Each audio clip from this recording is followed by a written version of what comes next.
Good morning students. थोड़ा हम class 8th का ना चैप्टर 1 रैशनल नंबर रिवाइज करेंगे, ठीक है। बेसिक्स थोड़ा सा, ठीक है। कुछ क्वेश्चन भी कराएंगे, ठीक है। बेटा सबसे पहले आता है आपका, देखो रैशनल नंबर से पहले आपको पता होना चाहिए नेचुरल नंबर्स क्या होते हैं, ठीक है। नेचुरल नंबर्स क्या होते हैं आपके पास? Counting numbers. जैसे एग्जाम्पल आपके पास 1 2 3 आपके पास जो भी काउंटिंग नंबर्स होते हैं। उसके बाद आते हैं होल नंबर्स। होल नंबर्स को हम डिनोट करते हैं डब्ल्यू से। बेटा काउंटिंग नंबर में जब आपके पास इंक्लूड जीरो हो जाए उसको बोलते हैं हम होल नंबर्स, जैसे 0 1 2 3 अप टू इन्फिनिटी आपके पास। नेक्स्ट आपके पास है इंटीजर्स। इंटीजर सिंबल क्या होता है आपके पास? जेड होता है। बट इसका मीनिंग होता है the collection of positive negative number and zero. मतलब आपके पास कोई पॉजिटिव नंबर है, आपके पास कोई नेगेटिव नंबर है और साथ में जीरो है, इनका कलेक्शन बोलते हैं इंटीजर्स। जैसे एग्जांपल मैंने कहा जीरो एक क्या, एक इंटीजर भी है, -1 एक इंटीजर है, -2 का इंटीजर है, 1 2 3 का इंटीजर है। मतलब आपके पास कोई भी नेगेटिव नंबर हो, कोई पॉजिटिव नंबर हो या जीरो हो, हम सब क्या बोलेंगे? इनको इंटीजर्स बोलेंगे, ठीक है। बेटा नेक्स्ट आपका चैप्टर में जैसे रैशनल नंबर आ रहा है तो स्टार्ट करते हैं। बेटा रैशनल नंबर्स क्या होते हैं? इनको हम डिनोट करते हैं क्यू से, ठीक है। The numbers that can be written in the form of P upon Q where Q not equal to zero. मतलब ऐसे नंबर्स जिनको अगर आपने पी अपॉन क्यू में बेटा लिख दिया और क्यू नोट क्या आपका, Q can not equal to zero है, उसको बोलते हैं रैशनल नंबर्स, ठीक है। और पी और क्यू क्या होता है आपके पास? Belongs to integer. P Q belongs to integer होते हैं आपके पास। ये डिफरेंस होता है रैशनल नंबर और फ्रैक्शन में, ठीक है। फ्रैक्शन में आपके पास पी क्यू क्या होते हैं? होल नंबर्स होते हैं, लेकिन रैशनल नंबर पी क्यू क्या होता है आपके पास? इंटीजर्स होती है। जैसे एग्जाम्पल्स आपके पास जीरो है, जीरो के एक रैशनल नंबर है भाई, जीरो के नीचे कुछ नहीं क्या है बना सकता आपके पास, तो जीरो क्या है एक रैशनल नंबर है। पी अपन क्यू में आ चुका है नहीं। -1/2 भी क्या एक रैशनल नंबर है, 5/2 भी क्या एक रैशनल नंबर है। ये सारे क्या पी अपन क्यू में आपके पास? 1/1 है, कुछ नहीं 1 नीचे आ गया, कुछ नहीं 1 नीचे आ गया, तो क्या आपके पास? ये पी अपन क्यू में आ चुका है, तो रैशनल नंबर आपके पास, ठीक है। बट याद रखना बात को कि नोट पे ना लिखा है हमने, there are infinite rational number between two rational number. आपके पास अगर कोई दो रैशनल नंबर है ना, तो उनके बीच में कितने होते हैं आपके पास? इनफाइनाइट होते हैं रैशनल नंबर आपके पास, ठीक है। तो एक क्वेश्चन कर लेते हैं, एक दो क्वेश्चन कर लेते हैं ताकि आपको समझ में अच्छे से। बेटा क्वेश्चन ये, classify the following which is a rational number.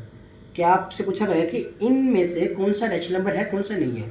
एक बात याद रखना आपके पास, बेटा रैशनल नंबर क्या होते हैं आपके पास? जो कि क्या हो, परफेक्ट स्क्वायर रूट आपके पास, परफेक्ट स्क्वायर रूट हो। जैसे एग्जाम्पल क्या सकते हैं आपका? √2 नहीं सॉरी √4, √9, √16, √25, ये क्या आपके पास? ये परफेक्ट स्क्वायर रूट है। ये √4 किसका है? 2 का है, √9 3 का है, √16 4 का है, √25 किसका है? 5 का है। तो जो भी आपके पास परफेक्ट स्क्वायर रूट है सारे क्या वो रैशनल नंबर है। जैसे फर्स्ट आपके पास है जीरो, भाई जीरो का एक रैशनल नंबर है, नीचे कुछ नहीं बने तो क्या ये रैशनल नंबर आपके पास? ये क्यू। 1 में से भी क्या एक रैशनल नंबर आपके पास? ये बेटा ये भी क्या है? क्यू। अब 0.7 है, आप इसे लिखते हो ना 7/10, ये भी एक रैशनल नंबर है आपके पास। 2/3 ये अपन क्यू में, ये भी एक रैशनल नंबर है। 1.23 सेम डेसिमल में, ये भी एक रैशनल नंबर। अब √2 ये किसी का परफेक्ट स्क्वायर रूट नहीं है ना, तो एक आपके पास ये रैशनल नंबर नहीं है। √4 किसका होता है? √4 2 का, तो एक रैशनल नंबर है। √16 किसका है? 4 का स्क्वायर होता है ना, 4 4 16, तो भी एक रैशनल नंबर है। 5 भी क्या एक रैशनल नंबर है आपके पास।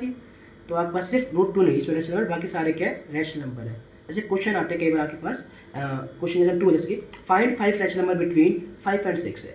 आपसे पूछा गया 5 और 6 के बीच में आपको कोई 5 रैशनल नंबर लिखने हैं, ठीक है। देखो सबसे इजी क्या आपके पास? अब देखो पॉइंट हो सकते रैशनल नंबर, तो लिखता हूँ 5.1 5.2 5.3 5.4 5.5 है। आपके 5 आ गए। आज 10 पूछे 10 कर दिया आप, 5.6 5.7 5.8 5.9 5.10, तो आपके पास जितने भी पूछो उतने लिख सकते हो आप, ठीक है। तो मैक्सिमम 5 या 6 पूछता है आपके पास। तो जैसा आपका नेक्स्ट क्वेश्चन है, ये third question, find 4 rational number between 1/5 and 2/5 है। अब देखो ध्यान से, आपके पास दोनों फ्रैक्शन में आपके पास भाई दोनों का डिनोमिनेटर क्या है? 5 5 है, लेकिन आपसे बोला 4 रैशनल नंबर। अब कुछ बच्चे कंफ्यूज होंगे इसमें, भाई ऊपर 1 2 है, कुछ बन नहीं रहा आपके पास, तो क्या करोगे आप इसको लिख सकते हैं ऐसे 1.1/5 1.2/5 1.3/5 है। अगर बच्चा ऐसा ना करना चाहता है तो क्या करना बेटा उसको? आपका जितना पूछा गया है ना, अगर डिनोमिनेटर सेम है, आपसे 4 पूछे गए तो आप 5 से मल्टीप्लाई कर दो उसको ऊपर नीचे, ठीक है। तो 1/5 को अपने ऊपर से 5 से मल्टीप्लाई किया, 5 से डिवाइड किया, 1 5 जा 5 5 5 जा 25।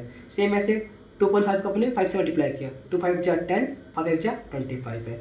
अब देखो 25 नीचे डिनोमिनेटर सेम है ना, ऊपर 5 है 10 है, आपको 4 लिखने हैं, तो 6/25 7/25 8/25 9/25 है, ठीक है। तो कुछ आपने क्वेश्चंस किए, तो कल हम है ना इसके प्रॉपर्टीज़ पढ़ लेंगे, ठीक है।